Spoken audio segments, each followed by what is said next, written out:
supaya panas badannya, pemanasan dulu ya. Oke, tepuk konsentrasi dimulai. Tepuk 1, tepuk 2, tepuk 3, tepuk 4, ya, tepuk 4, lebih, tepuk 5, tepuk 5 3 kali. Nah, ada yang masih belum konsentrasi ya.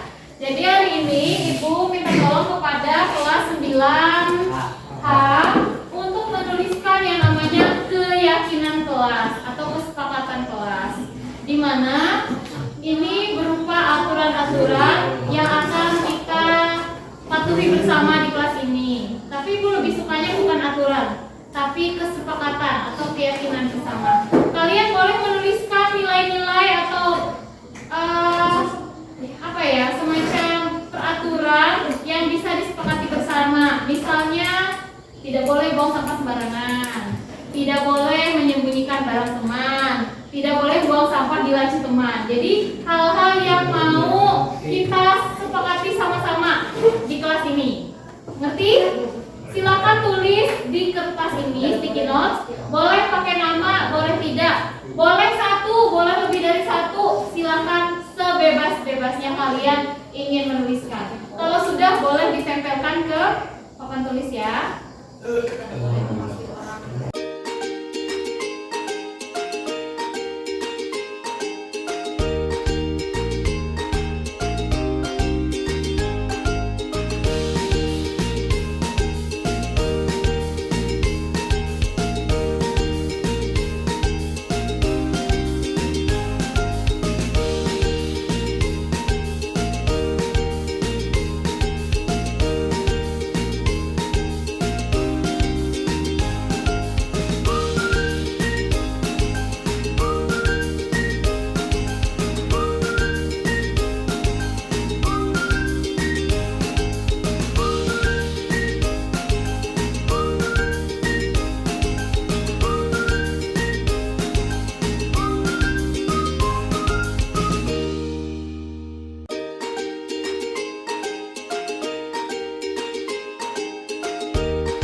Tidak boleh pacaran di kelas.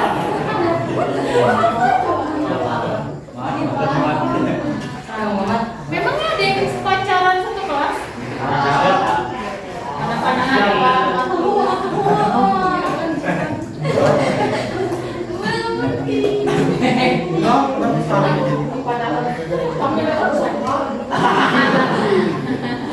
Tidak boleh ribut kalau guru menjelaskan.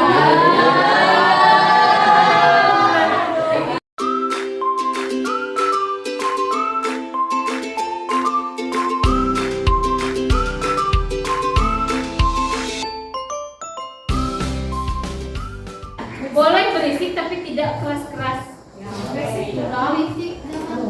Tidak boleh membuli, tidak boleh pakai make up. Siapa?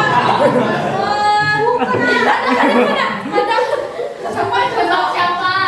Tidak boleh membuli teman Murti, oke? Jadi malu ya?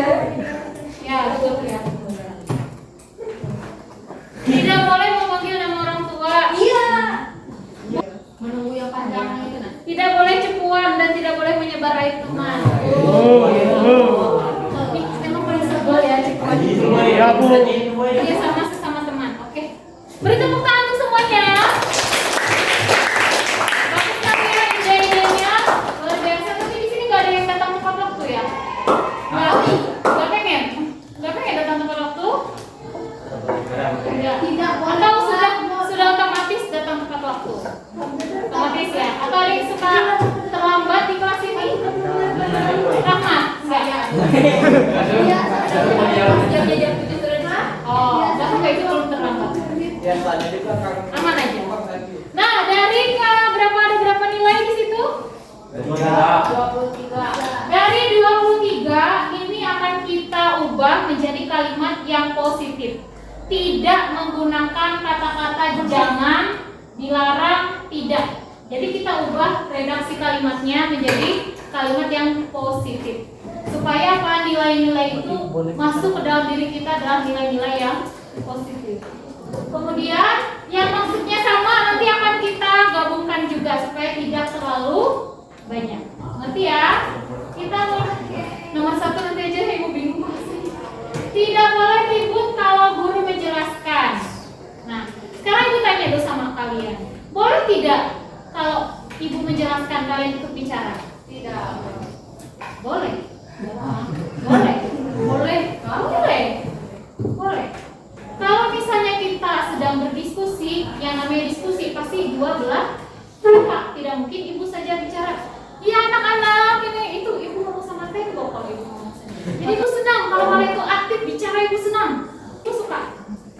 Karena kalau kita mengeluarkan apa yang ada di dalam pikiran kita, itu akan menambah kecerdasannya.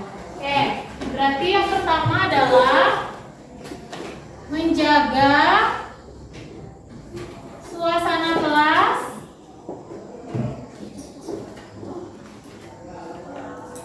yang tertib dan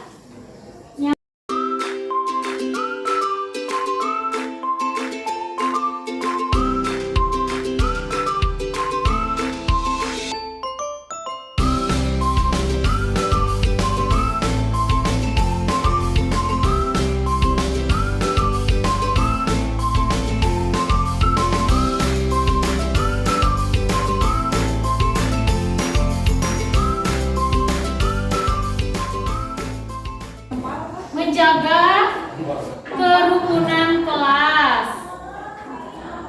Kita ada rukun kelas juga.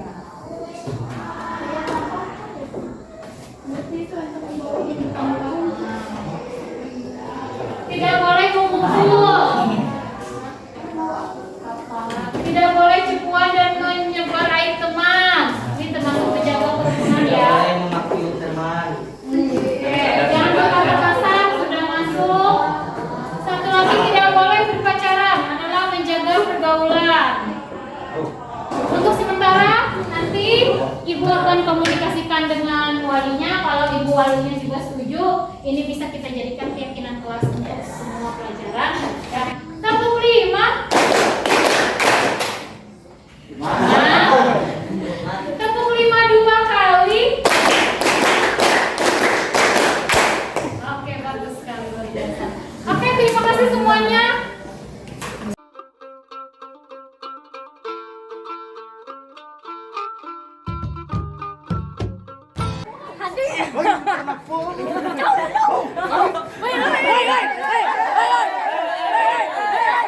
Aduh, ini kenapa Ibri sama Afan?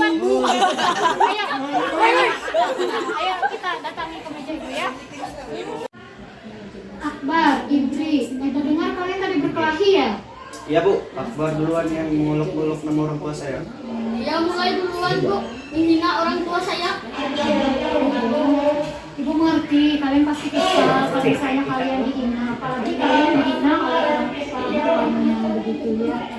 Kemudian Ibri, kamu tadi apa yang kamu lakukan terhadap Akbar? Saya marah-marah dan kesal, rasanya ingin memukul Akbar Bu. Saya juga Bu, kesal Bu, tanpa sadar saya ikut memukul Ibri juga.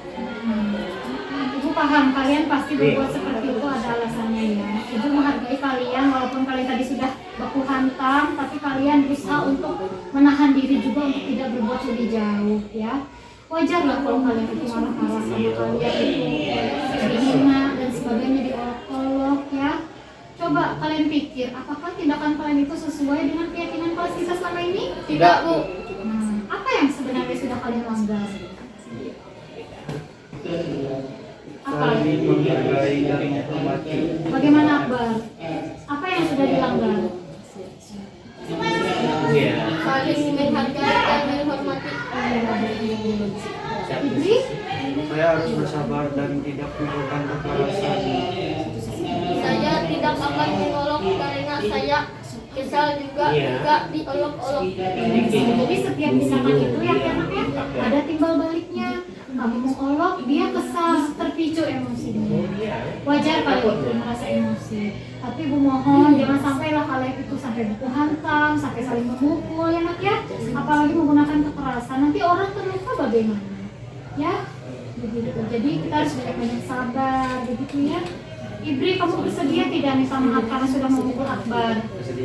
Iya. Kamu juga Akbar ya, jangan memulai untuk mengolok-olok ya. Silakan kalian bermaafkan. Jangan lagi ya. Ya terima kasih Ibu, kalian mau berdiskusi sama Ibu, kita sharing sama-sama. Mudah-mudahan di depannya nggak ada lagi permasalahan ini anak ya. Terima kasih ya, silakan mulai sekolah. Iya.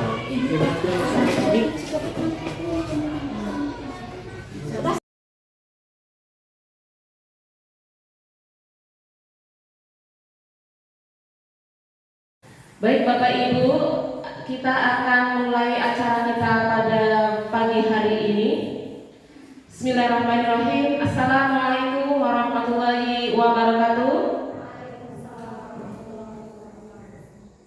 Selamat pagi dan selamat datang saya ucapkan kepada yang terhormat Kepala SMP Negeri 4 Muara Teweh Bapak Baldut SPD, yang saya hormati Bapak Ibu Guru SMP Negeri 4 Muara Teweh yang telah berkenan hadir, serta staf tata usaha. Terima kasih Ibu sudah berkenan hadir untuk acara kami. Puji syukur kepada Tuhan Yang Maha Esa karena atas limpahan rahmat dan karunia-Nya pada pagi hari ini kita masih diberikan kesehatan sehingga kita bisa kembali datang di sekolah ini, terkhusus untuk mengikuti agenda kami, yaitu aksi nyata 1.4 berbagi pemahaman penerapan budaya positif di sekolah.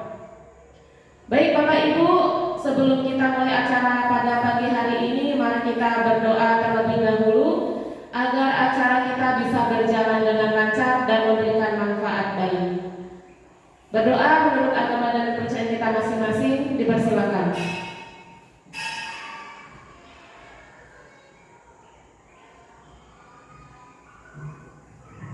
Berdoa selesai. Baik Bapak Ibu, sebelum kita lebih jauh mengikuti acara ini, mari kita dengarkan dulu sambutan dari Bapak Kepala Sekolah mengenai aksi nyata kami. Kepada Bapak Badut saya persilakan.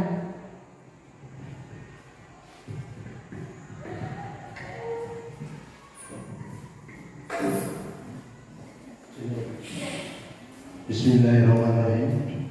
Assalamualaikum warahmatullahi wabarakatuh. Salam sejahtera untuk kita semua. Selamat pagi. Sehat semua? Yang terhormat Bapak dan Ibu-ibu SMP 4 Muara Teweh, pada pagi hari ini syukur alhamdulillah ya, kita pada sehat semua sehingga ada acara ini bisa hadir, acara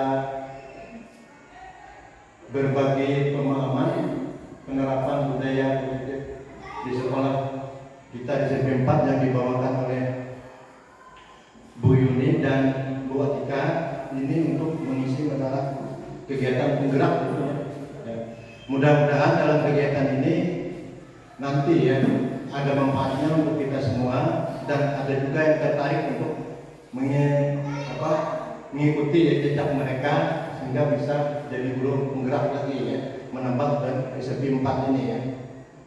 Mudah-mudahan dalam ada acara ini semuanya ya, memperhatikan, menyimak nanti supaya bagaimana ke depan kita ini ya, karena kita ini sudah mulai untuk kelas 7 mungkin mandiri belajar ya, tahun ini ya Bu.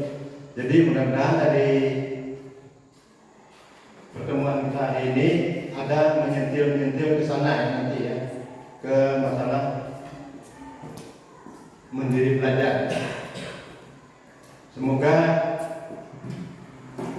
perjalanan silaturahmi dengan Bu Yuni melaksanakan tugas selama ini kan mudah-mudahan kedepannya ya sukses, tidak terkendala lagi, di mana istilah tidak ada hambatan lagi ya, untuk melakukan aktivitas baik pun secara Zoom, secara daring ataupun secara luring.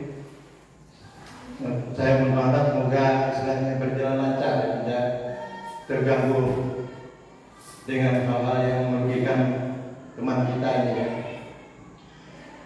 Dan lagi ya untuk ini ya, kalau bisa rekan-rekan yang ada minat ya untuk mengikuti ini, nanti belajar dengan Bu Jun ataupun Ibu Atika gitu ya, bagaimana cara pendaftaran dan sebagainya, nanti ada minat ya. Jadi untuk kegiatan pagi ini saya berterima kasih kepada Bu Yuni dan Bu Atika mengadakan ini untuk pertemuan ini yang berapa kali? Kalau secara ini 2 kali ya Pak. 2 kali ini ya sudah ya. Ini untuk itu ya, dengan judul yang tadi ya, berbagi pengalaman dengan penerapan budaya positif di sekolah SMP 2. Saya kira saya tidak punya lebar, cuma itu yang perlu saya sampaikan. Tolong nanti teman-teman, rekan guru-guru, bapak-bapak ibu guru, supaya menyimak betul kegiatan ini dan memberi respon kepada Bu Yun dan Bu Atika. Saya kira itu saja, kurang dan lebihnya saya mohon maaf. Assalamualaikum warahmatullahi wabarakatuh. Terima kasih saya ucapkan kepada Bapak Balut yang sudah memberikan sambutan dan arahan terkait kegiatan kami. Betul Bapak Ibu yang dikatakan oleh Bapak Balut bahwa ini merupakan bagian dari tugas kami dalam melaksanakan program guru penggerak. Kami di sini hari ini akan berbagi pemahaman. Berbagi pemahaman. Kami di sini bukan untuk mendikte, itu bukan, tapi kami berbagi pemahaman tentang penerapan budaya positif. Dari ilmu yang sudah kami dapat kemarin, beberapa minggu kemarin, sekarang akan kami bagikan, yang mudah-mudahan akan memberikan manfaat kepada sekolah kita. Dan betul juga Pak Badut, bagi rekan-rekan yang ingin mengikuti guru penggerak, ayo saya dukung. Nanti kalau ada yang membutuhkan bantuan, mengisi ISE kah atau pendaftaran kah atau terkait pelaksanaannya, nanti kami berdua siap untuk membantu tentunya Bapak Ibu. Mengapa demikian? Seperti yang dikatakan Bapak Balut tadi bahwa ada kaitannya dengan Merdeka Belajar, sangat betul. Di sini ilmunya tidak kaleng-kaleng Bapak Ibu, daging semuanya. Dan ini sangat relevan dengan kurikulum baru kita. Bagaimana nanti kita akan menciptakan pembelajaran yang mungkin berbeda dari sebelum-sebelumnya. Semuanya dibahas di situ. Kalau saya jelaskan, saya tidak cukup sehari 2 hari Bapak Ibu. Tapi salah satunya adalah kita di sini akan belajar yang namanya budaya positif. Gitu. Baik, tidak usah panjang lebar karena mengingat waktu kita yang terbatas. Hari ini materi akan disampaikan oleh kami berdua secara bergantian, nanti oleh Ibu Atika Widyasri Basri dan saya Yuni Setiasi. Baik Bapak Ibu, tidak usah panjang lebar. Mari untuk menyemangati kita hari ini, kita bernyanyi bersama terlebih dahulu. Dipersilakan kepada Bapak Ibu untuk boleh berdiri ya. Selamat datang Ibu Rolida, dipersilakan untuk duduk.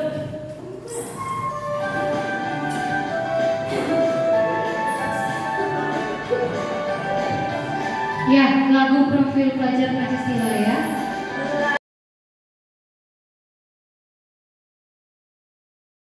Bapak Ibu, kita senam dulu.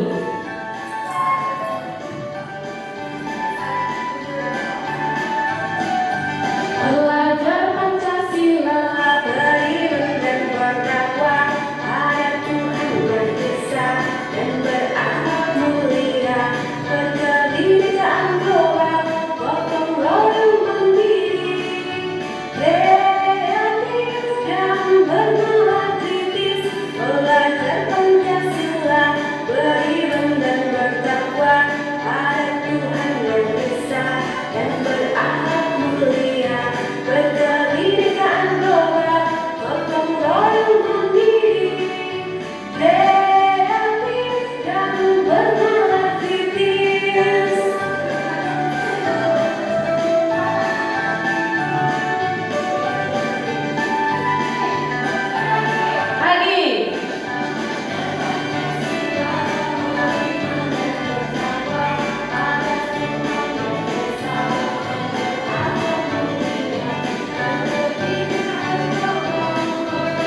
Jadi profil pelajar Pancasila ini Bapak Ibu yang ada itu adalah ke-6 dimensi yang diharapkan tercapai pada murid kita Bapak Ibu.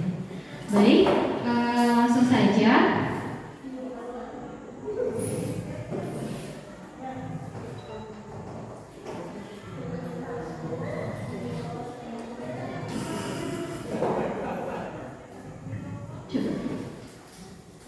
Iya.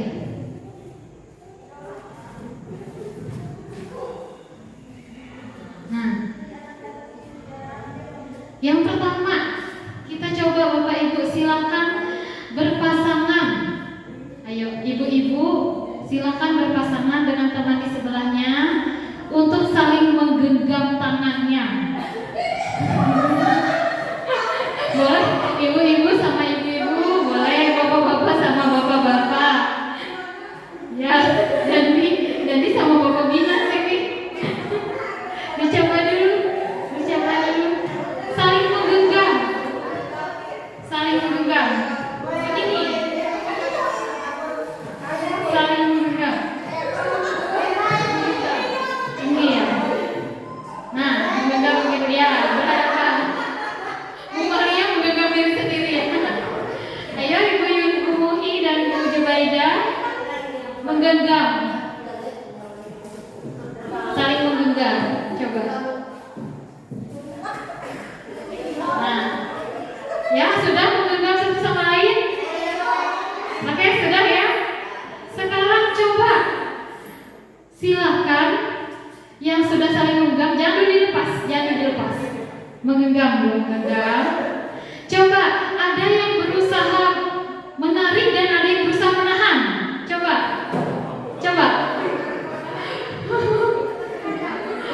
Ada yang terlepas tidak? Oh, ini bolak-balik ya. Ini bolak-balik juga. Ini juga sama. Baik, terima kasih Bapak Ibu. Beri tepuk tangan semuanya. Coba Pak Dandi, tadi bagaimana? Ada yang terlepas tidak tangannya? Tidak ada. Bagaimana jadi akhirnya? Saling bagaimana? Saling menyatu. Terus ketarik ke sana kemari. Oke, Bapak Ibu ada yang terlepas tadi tangannya? Coba bagaimana Ibu Muhi?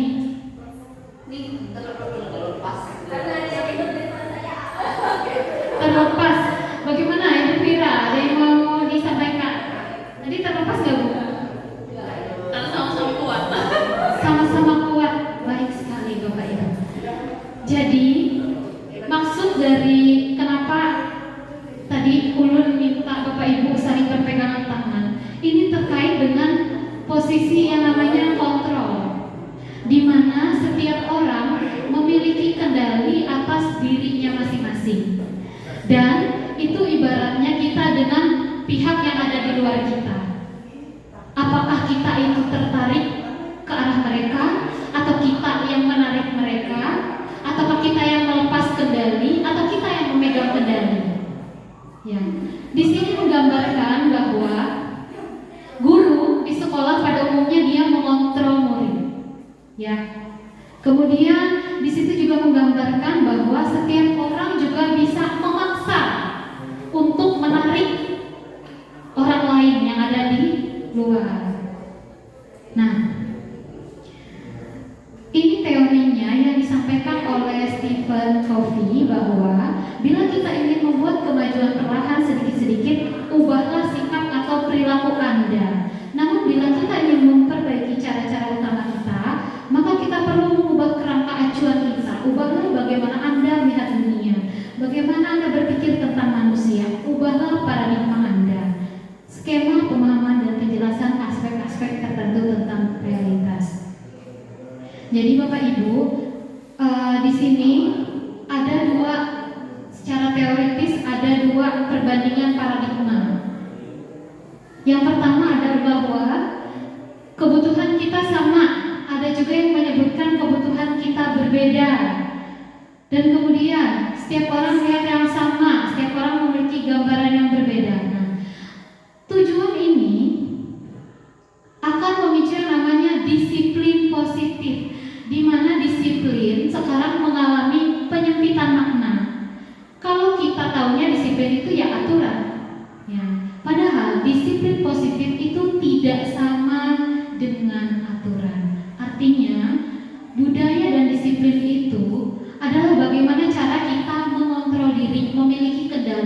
atas diri kita. Jadi ketika ada peraturan-peraturan atau nilai-nilai yang harus kita sepakati bersama, kita melakukannya itu berasal dari diri kita, bukan karena faktor dari luar. Nah, untuk memahami hal ini, ada yang disebut dengan nilai-nilai kebajikan universal. Artinya, nilai-nilai yang disepakati bersama, terlepas dari apa itu suku bangsa, apa itu agama, bahasa maupun latar belakangnya.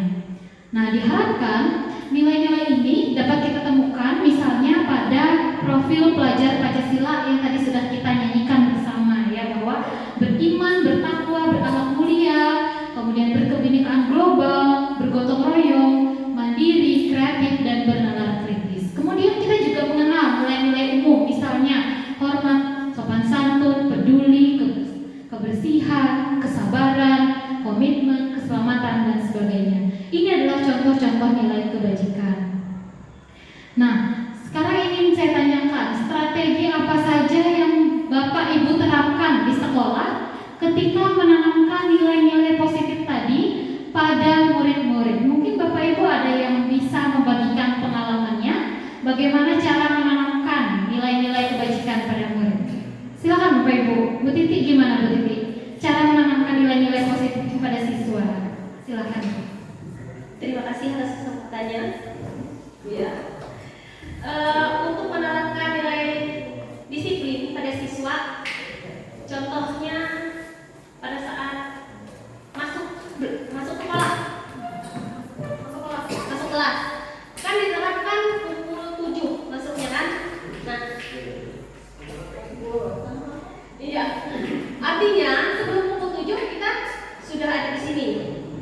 Jadi sebelum kita menerapkan kepada siswa, artinya kita dulu, ya, pukul 7. Contohnya kemarin pas hari hujan. Nah, pas hari hujan itu kan seharusnya hujankah tidakkah tetap pukul 7 masuknya. Jadi siswa itu kemarin ada yang terlambat datangnya. Jadi saya tanya, kenapa terlambat? Karena hujan, Bu. Kenapa alasannya karena hujan? Saya saja yang dari Muara Keleh sana pukul 7 sudah ada di sini. Artinya kan 6.20 atau 6.30 sudah berangkat dari sana. Artinya kita dulu yang menanamkan terlebih dahulu sebelum pukul 7 datang, baru kita menerapkan kepada siswa. Artinya kita disiplin dulu terlebih dahulu. Jangan menyuruh siswa disiplin, tapi kita malah terlambat. Itu saja, Bu. Baik, terima kasih sekali Bu Titi. Mungkin saya ingin mendengar dari guru agama Ibu Jaleha, bagaimana cara Ibu menanamkan nilai-nilai positif pada siswa dan bagaimana hasilnya selama ini. Silakan Bu. Ya, saya buat Tika untuk waktunya. Kalau saya di masalah pelajaran agama Islam, yaitu tentang masalah menutup aurat. Nah, untuk menutup aurat, kita yang guru agama Islam istilahnya menyuruh siswa untuk menutup aurat. Artinya kita sebagai guru dari awal keluar rumah sampai sekolah tetap tidak melepas jilbab. Dan juga keseharian memberi contoh dengan siswa, kita mengatakan yang namanya aurat siapapun tidak boleh melihat, berarti kita sebagai guru juga tidak boleh membuka aurat, yaitu di rumah apalagi sampai di luar rumah. Orang yang melihat selain istilahnya selain muhrim kita, seperti itu Bu. Ya, mungkin itu saja tentang nilai disiplin agama dari saya. Terima kasih. Terima kasih. Nah, berarti Bapak Ibu, kita semua satu pemikiran bahwa ketika kita menerapkan nilai-nilai disiplin atau nilai-nilai kebajikan kepada siswa, yang pertama harus memiliki nilai itu siapa Bapak Ibu? Guru. Karena guru di sini sebagai contoh bagi siswa bagaimana mereka melakukan perilaku di sekolah. Untuk mendapatkan imbalan atau penghargaan, mengapa sih kita melakukan sesuatu? Kenapa sih kita disiplin? Kalau saya pikir di sini nggak ada yang seperti itu ya, karena di sini nggak ada imbalan ataupun penghargaan. Oke, lanjut. Yang ketiga adalah untuk menjadi orang yang mereka inginkan dan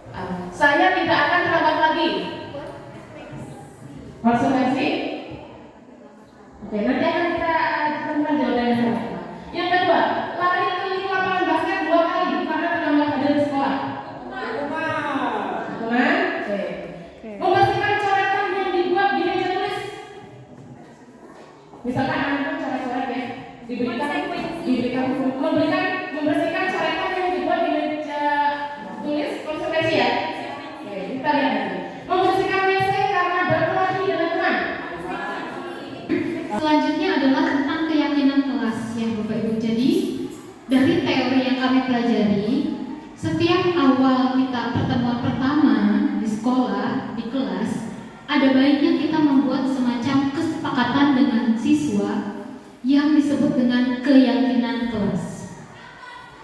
Nah, kenapa bahasanya itu keyakinan kelas, bukan peraturan kelas?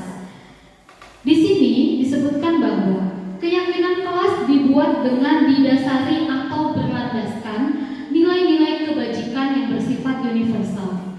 Jadi, diharapkan yang kita sepakati bersama anak-anak itu merupakan nilai-nilai yang diyakini baik oleh semuanya.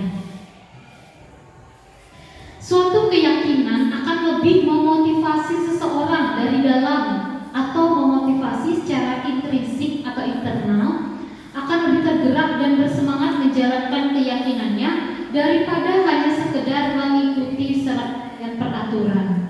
Ya, jadi Bapak Ibu, caranya mudah sekali. Ketika awal di kelas, silakan Bapak Ibu membuka diskusi dengan siswa.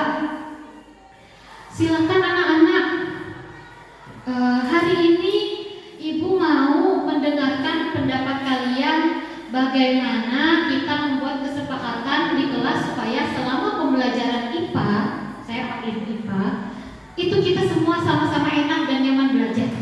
Bahasanya begitu saja. Nah, nanti setiap anak akan diberikan kertas post-it atau apa saja, mau kertas biasa atau apa. Nanti mereka akan menuliskan nilai-nilai yang mereka yakini baik bagi mereka. Nah, biasanya anak-anak itu menulisnya yang tidak. Tidak boleh buang sampah di laci teman. Tidak boleh mengambil pulpen teman. Tidak boleh keluar kelas lebih dari 5 kali. Saya kadang melihat ide-ide anak itu lucu gitu, yang kadang terpikir oleh kita. Misalnya ada lagi kemarin saya temukan, tidak boleh toksik. Bu, toksik maksudnya mana ya anak-anak ya? Ya, tidak boleh menggunakan bahasa kasar. Tidak boleh menghina nama orang tua, Bu. Seperti itu. Jadi, yang kita sepakati bersama itu adalah pernyataan-pernyataan yang memang berasal dari siswa. Dari siswa kita sepakati bersama, kita kembalikan lagi ke anak. Bisa tidak kita semuanya ini menyepakati hal tersebut? Nah, kemudian setelah siswa itu menuliskan masing-masing pernyataan yang mau mereka sepakati bersama, nanti kita pilih Bapak Ibu, kita tinjau sama-sama yang tadinya kalimat yang negatif menjadi kalimat yang positif, yang mungkin guru bahasa Indonesia dipahami Ibu Titi dan Ibu Lolita. Jadi kita menghilangkan kata-kata dilarang, menghilangkan kata-kata tidak. Misalnya, tidak boleh datang terlambat ke sekolah atau tidak boleh terlambat masuk ke sekolah. Kira-kira apa kalimat positifnya Bapak Ibu? Betul sekali, datang atau hadir ke sekolah tepat waktu. Misalnya, tidak boleh buang sampah sembarangan. Apa kalimat positifnya? Buanglah sampah pada tempatnya.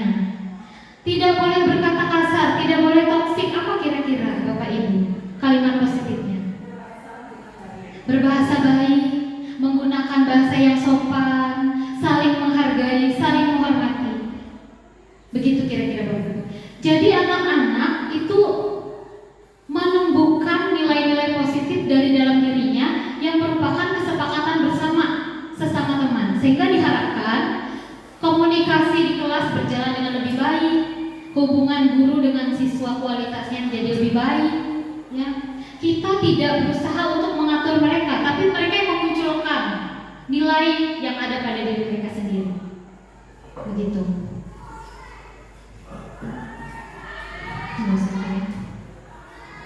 Nah, jadi Bapak Ibu, setelah kita menyepakati ada berapa, misalnya ada 10 keyakinan kelas, nanti anak-anak dikembalikan lagi kepada mereka. Apakah mereka bersedia untuk menjalankannya selama 1 semester misalnya? Nah, kemudian kalau sudah, Bapak Ibu misalnya bisa berkomunikasi dengan wali kelas. Bagaimana, apakah mau ini bersedia untuk jadikan keyakinan kelasnya? dan dipublikasikan, misalnya ditempel nanti di kelasnya masing-masing atau ditempel di sekolah, begitu.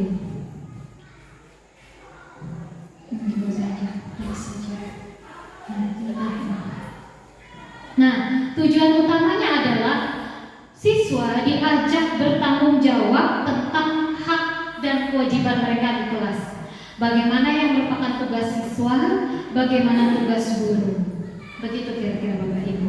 Nah, setelah tadi kita mendalami apa itu motivasi, apa itu keyakinan kelas, apa itu kebutuhan dasar manusia, di sini disampaikan, nanti akan kami bagikan di grup ya Bapak Ibu.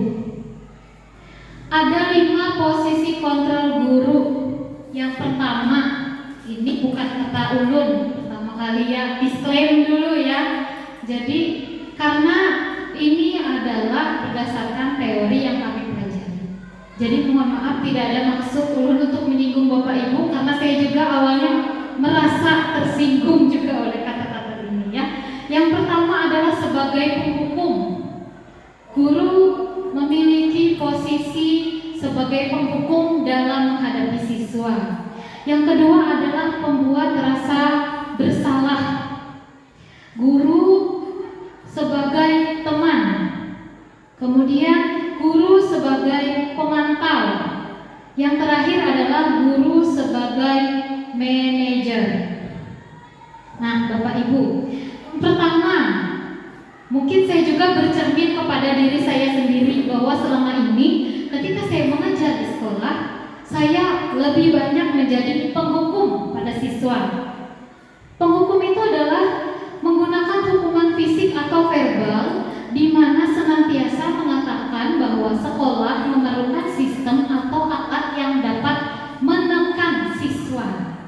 Misalnya, patuhi saya atau awas kamu, atau kamu selalu saja salah, selalu pasti selalu kamu terakhir mengumpulkan tugas. Saya seperti itu di kelas. Kenapa kamu tidak mengerjakan tugas? Malas kamu, banyakan main HP. Nah, kita sebagai guru langsung menghakimi anak, menjudge di situ juga ketika anak berbuat salah, Bapak Ibu. Dan biasanya kalau saya di kelas sebagai penghukum, begini tangannya, atau begini, sambil mata saya kadang melotot-melotot kepada anak, gitu ya. Kamu itu kenapa nggak bisa mengumpulkan tugas tepat waktu, misalnya? Kenapa kamu ibu suruh menggambar aja nggak bisa? Masa kamu ibu suruh menggambar aja nggak bisa? Nah, contohnya kalau ulun di kelas seperti itu, Bapak Ibu. Kemudian, nah penghukum ini coba kita tanyakan lagi kepada diri kita, bagaimana sebenarnya perasaan siswa pada saat seperti itu. Mungkin saya dulu pernah mengalami Bapak Ibu kejadian Peri, ingatlah Bapak Ibu, yang ulun dilapor polisi.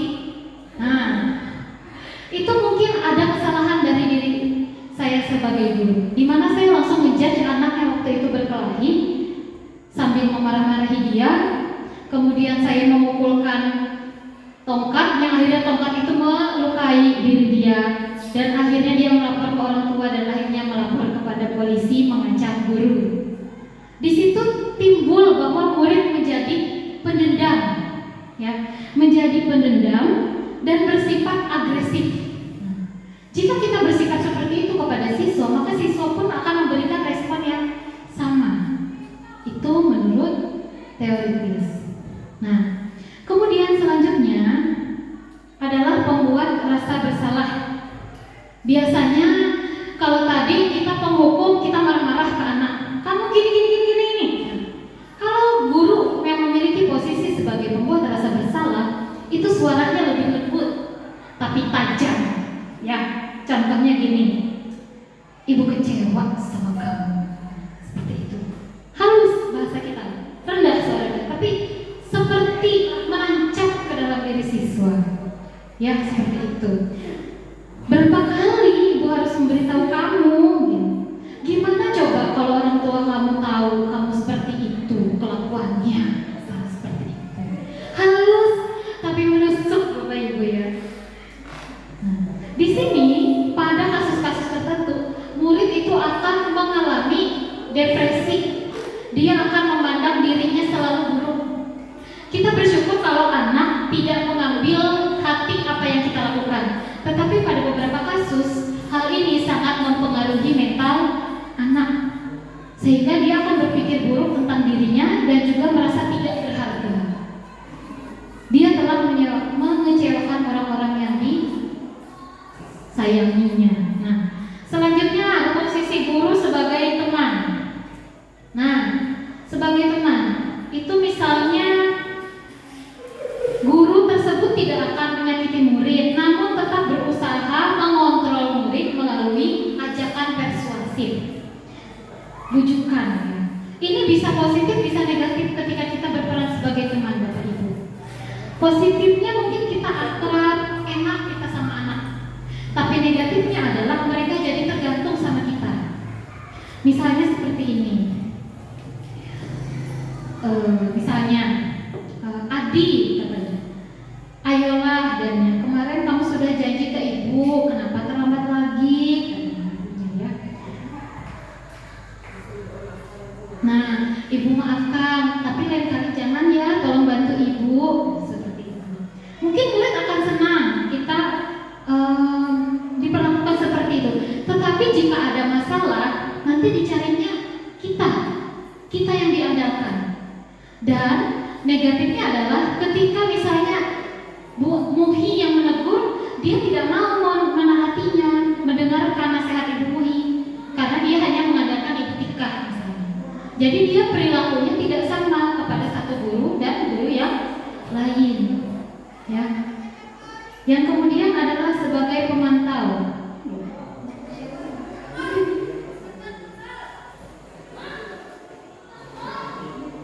Ya, pemantau. Nah, pemantau itu biasanya mengawasi anak begitu. Posisi pemantau berdasarkan pada aturan dan konsekuensi. Jadi kita bisa memisahkan hubungan kita dengan murid sebagai seseorang melakukan posisi pemantau. Nah, misalnya begini. Peraturannya apa, Nak? Apa yang telah kamu lakukan? Sanksinya seperti apa atau konsekuensinya bagaimana? Nah, kita seperti melihat atau mengawasi bagaimana perilaku siswa, ya. Kemudian pemantau ini, misalnya seperti ini contohnya Bapak Ibu. Siapa ya? Adam misalnya. Adam, tahu kamu jam berapa kita mulai kelas? Tahu Bu? Kamu terlambat 15 menit. Apakah kamu sudah mengerti konsekuensi yang harus dilakukan bila terlambat? Kita sampaikan kepada anak bahwa ada konsekuensi kalau kita terlambat. Paham Bu, saya harus tinggal kelas pada jam istirahat nanti dan mengerjakan tugas yang tertinggal. Ya benar, nanti saat jam istirahat kamu tinggal di kelas untuk menyelesaikan tugas yang ketinggalan. Saya tunggu. Nah, kata ibunya seperti itu ya. Murid memang memahami konsekuensi yang harus dijalankan karena telah melanggar aturan sekolah.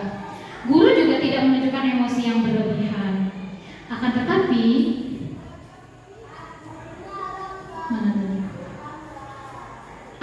murid di sini tetap dibuat tidak nyaman, yaitu dengan cara harus tetap berada di kelas pada saat jam istirahat.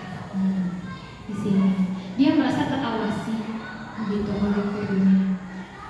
Kemudian yang terakhir adalah sebagai manajer. Guru yang memiliki peran sebagai manajer, dia akan mempersilahkan murid mempertanggungjawabkan perilakunya. Jadi kalau ada masalah, kita kembali ke anak. Kamu memikirkan solusinya seperti apa? Kamu maunya bagaimana? Kamu berbuat kesalahan itu ada alasannya. Digali dulu Bapak Ibu. Sebelum kita menjudge anak kamu bodoh, kamu jelek misalnya, kamu tidak mampu, kamu tidak punya kemampuan yang baik. Sebelum kita mengeluarkan kata-kata itu, ada baiknya kita menggali terlebih dahulu kesalahan siswa. Misalnya di berkelahi, kita panggil anak, ya kita panggil anak. Coba kamu, misalnya siapa ya? Adam sama Ibri, kenapa kamu berkelahi? Ditanya satu-satu. Apa motivasi mereka berkelahi?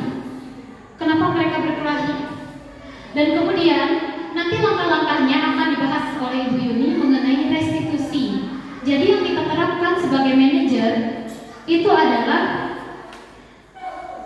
guru memiliki kemampuan, dia bisa berada di posisi teman atau dia bisa juga di posisi pemantau, tergantung situasi yang ada.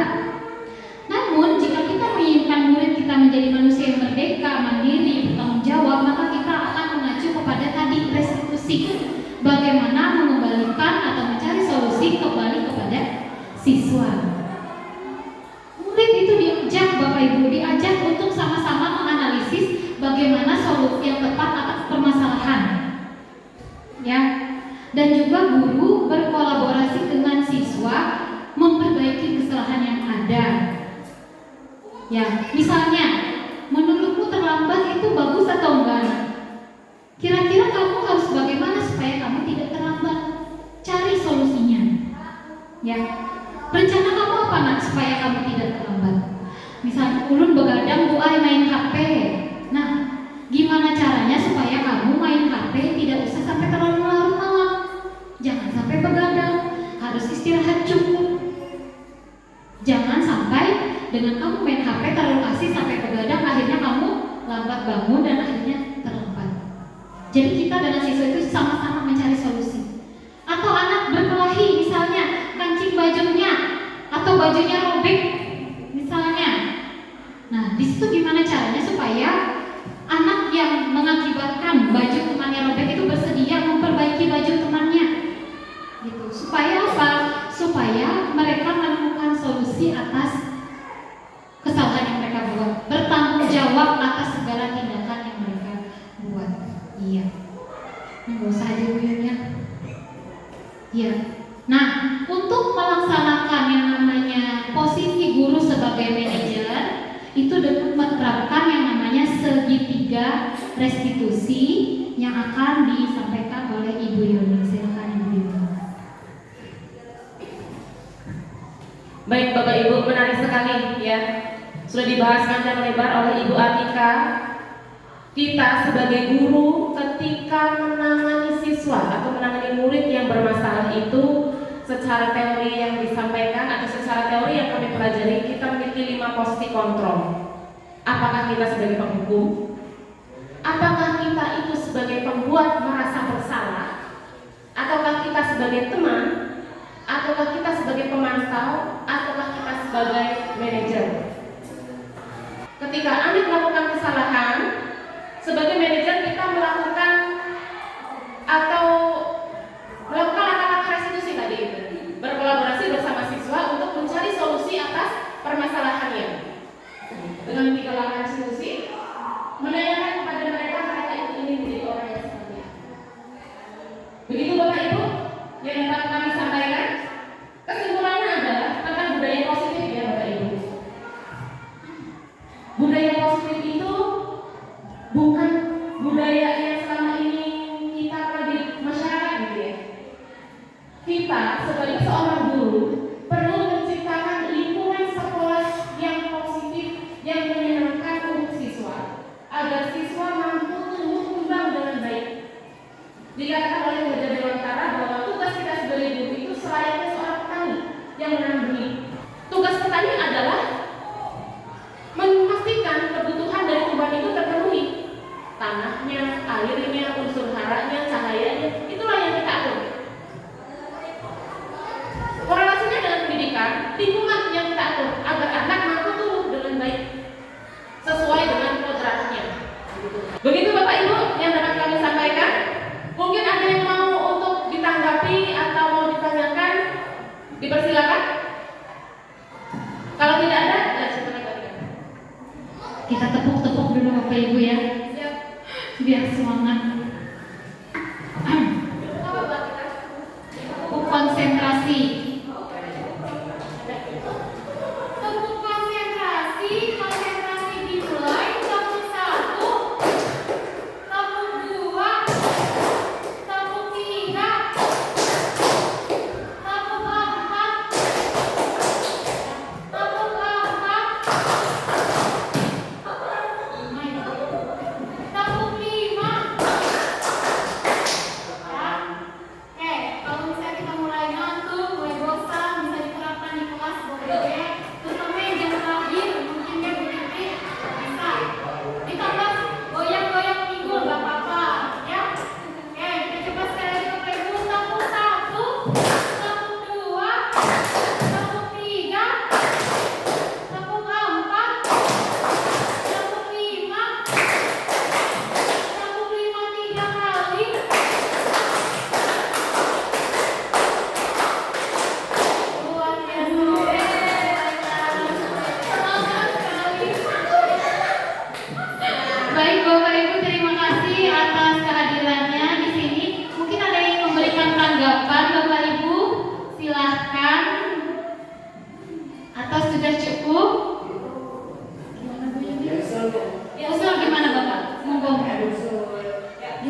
teori itu.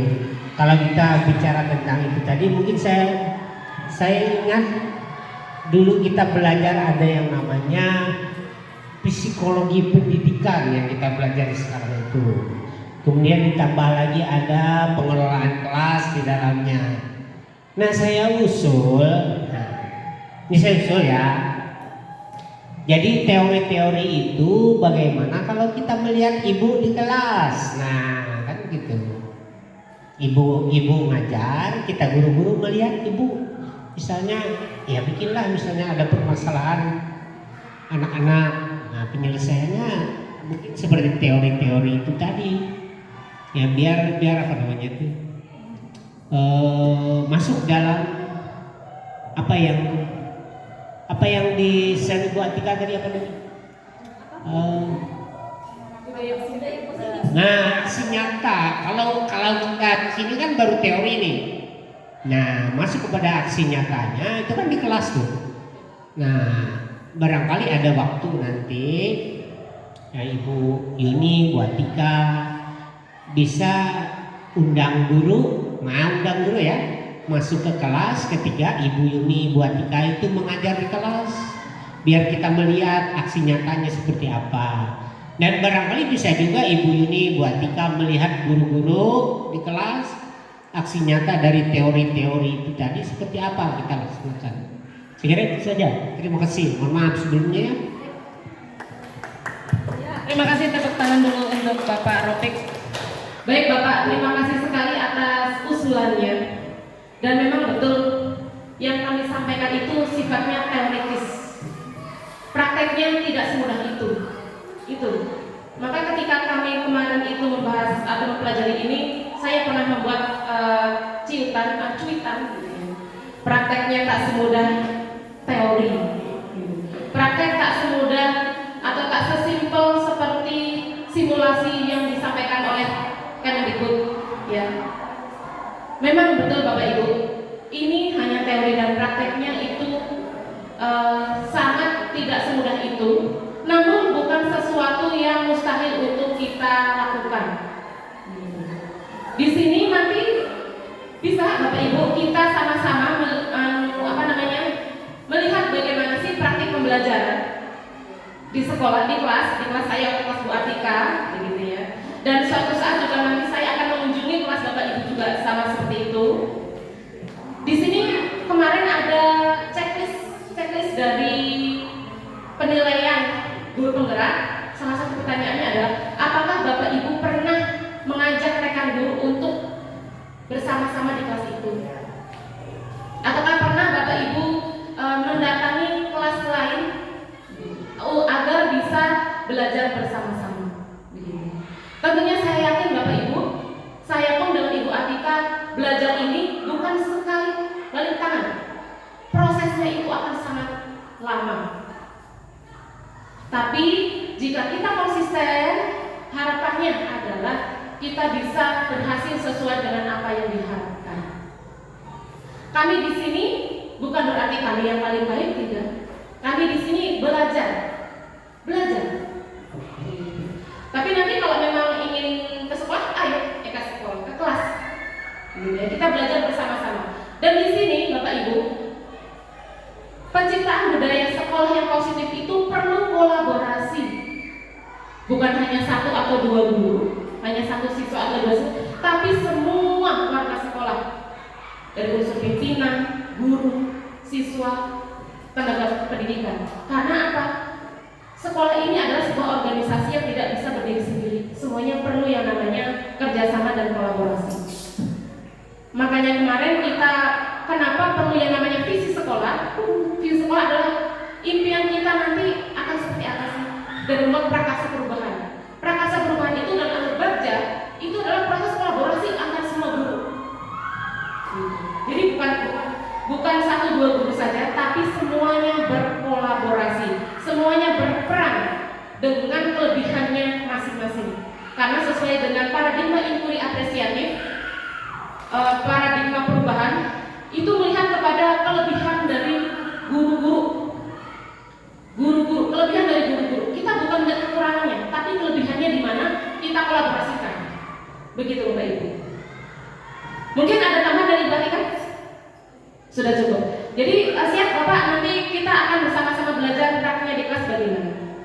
Sebenarnya kami sudah ya membuat video untuk pembuat keyakinan kelas, tapi hanya saja mati lampu. Nanti kita share linknya saja, silakan Bapak Ibu untuk melihat ya. Dan sebenarnya harusnya kami tampilkan saat ini. Tapi ya itu kondisinya mati lampu. Nanti kami akan share linknya di grup. Baik Bapak Ibu, mungkin itu saja yang dapat kami bagi pada kesempatan kali ini. Berbagi pengetahuan, berbagi pemahaman tentang budaya positif di sekolah. Mudah-mudahan apa yang kami sampaikan memberikan manfaat untuk kita semuanya dan terutama untuk sekolah kita. Bisa dipraktekkan di sekolah dan juga di rumah Bapak Ibu, karena ini sifatnya general. Mungkin dari kami itu saja. Sekali lagi saya mengucapkan terima kasih kepada Bapak Kepala Sekolah dan rekan-rekan guru yang sudah mendukung kami untuk melakukan atau untuk mengikuti pendidikan guru penggerak. Dengan hadirnya Bapak Ibu di sini itu merupakan sebuah dukungan yang sangat kami harapkan. Terima kasih, Anda Pak. Iya Bapak Ibu, jadi karena memang sekarang guru penggerak itu adalah suatu program nasional di mana sangat diperhatikan bahkan oleh Bapak Kadis kita dan juga Bapak Bupati. Jadi kami berdua ucapkan terima kasih banyak kepada Bapak Ibu yang sudah mendukung kegiatan guru penggerak ini. Terima kasih, mungkin cukup sekian. Wabillahi taufiq wal